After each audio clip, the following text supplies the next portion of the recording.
emotional growth, how to make better decisions and avoid regret.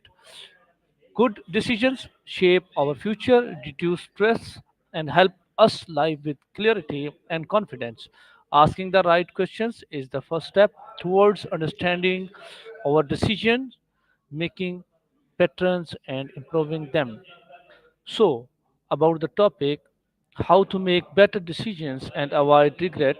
So, my first question is, what factors influence my decisions the most? Logic, emotion, or external pressure? Give me answer. That's a fantastic introduction. To answer your question, all of those factors, logic, emotion, and external pressure, play a role in decision making. Often, logic helps us weigh pros and cons. Emotions can guide us based on our values and feelings, and external pressures might influence us through social expectations or obligations. The balance between them can vary from one decision to another, and it's often about finding that sweet spot. Okay, so my next question is, how can I clearly define the problem before making a decision? That's a great follow up question. To clearly define the problem, you can start by gathering all relevant information and identifying the root cause rather than just the symptoms. It helps to break the problem down into smaller, manageable parts. Ask clear and specific questions and even get different perspectives to ensure you're seeing the full picture. That way, you can make a more informed and confident decision. What steps can I take to slow down impulsive decision making? That's an excellent question. To slow down impulsive decision making, you can try a few things. First, give yourself a cooling off period, even if it's just a few minutes to let emotions settle. Second, practice mindfulness or deep breathing to center yourself.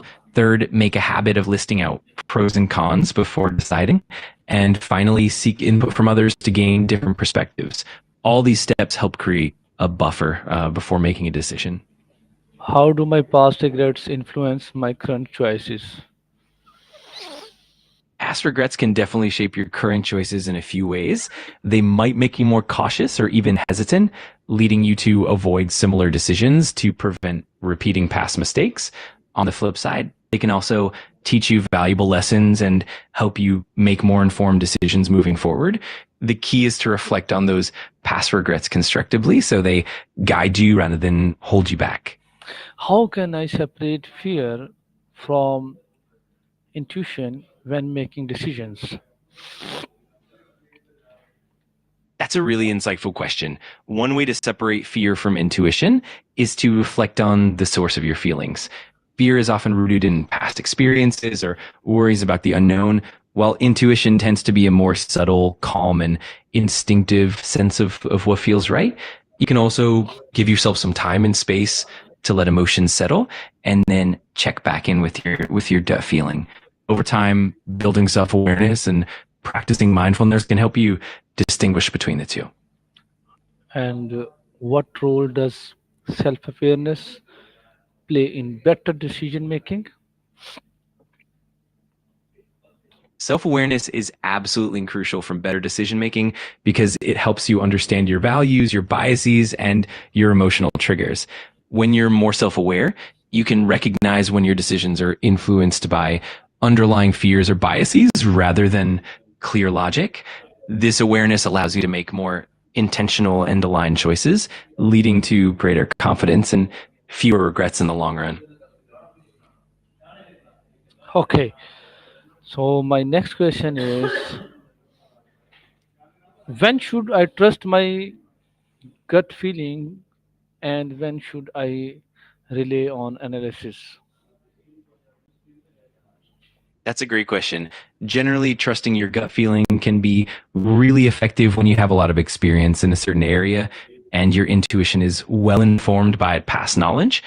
On the other hand, when you're dealing with complex or unfamiliar situations, relying on analysis and data can help you make a more objective, well rounded decision. Ultimately, it's about finding the right balance. Use your intuition when you can trust it and lean on analysis when you need a deeper level of insight. How do I avoid overthinking and analysis paralysis?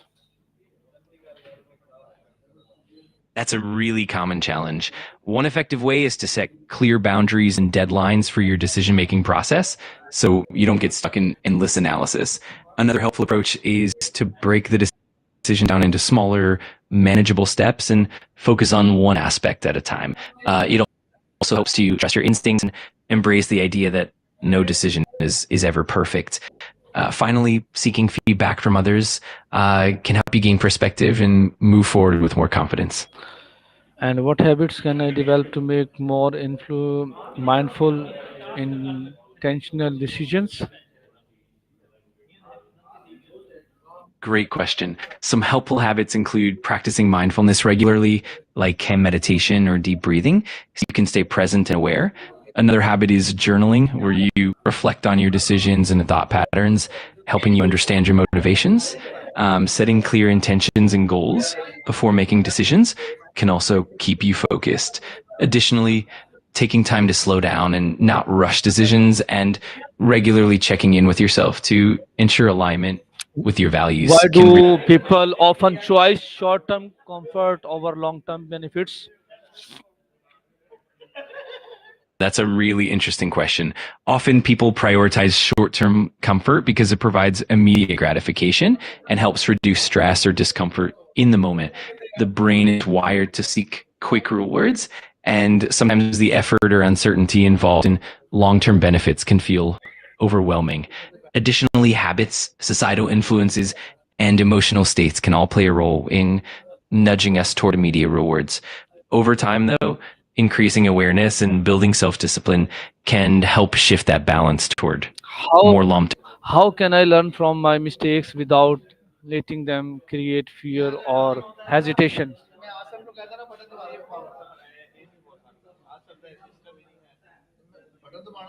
Can you hear me?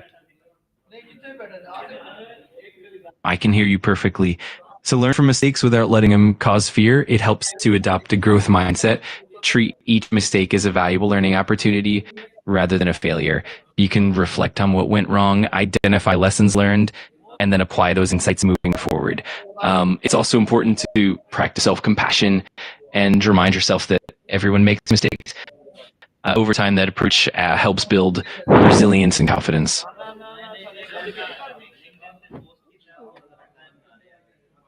Okay. So, what steps can I take to slow down impulsive decision making? One effective step is to create a pause routine, like taking a few deep breaths or counting to 10 before responding. Another helpful approach is to set specific criteria or guidelines for making decisions so you have a framework to follow. We can also practice mindfulness techniques regularly, which can help you become more aware of your impulses. And finally, giving yourself time, like setting a delay before making a final decision, can help you weigh your options more carefully. Okay. So, my last question is what decision making framework like SWOT can help me? There are several great decision-making frameworks you can use. One popular one is the OODA loop, which stands for observe, orient, decide, and act. Another useful one is the decide model, which involves define the problem, explore the alternatives, consider the consequences, identify your values, decide, and then evaluate. Another great approach is the pros and cons list, which helps you visually weigh different Oh, options. thank you very And much. We have a great discussion, and inshallah, we will meet in our next powerful and wonderful topic. Thank you very much. you're very welcome. I'm glad we could chat, and I'm looking forward to our next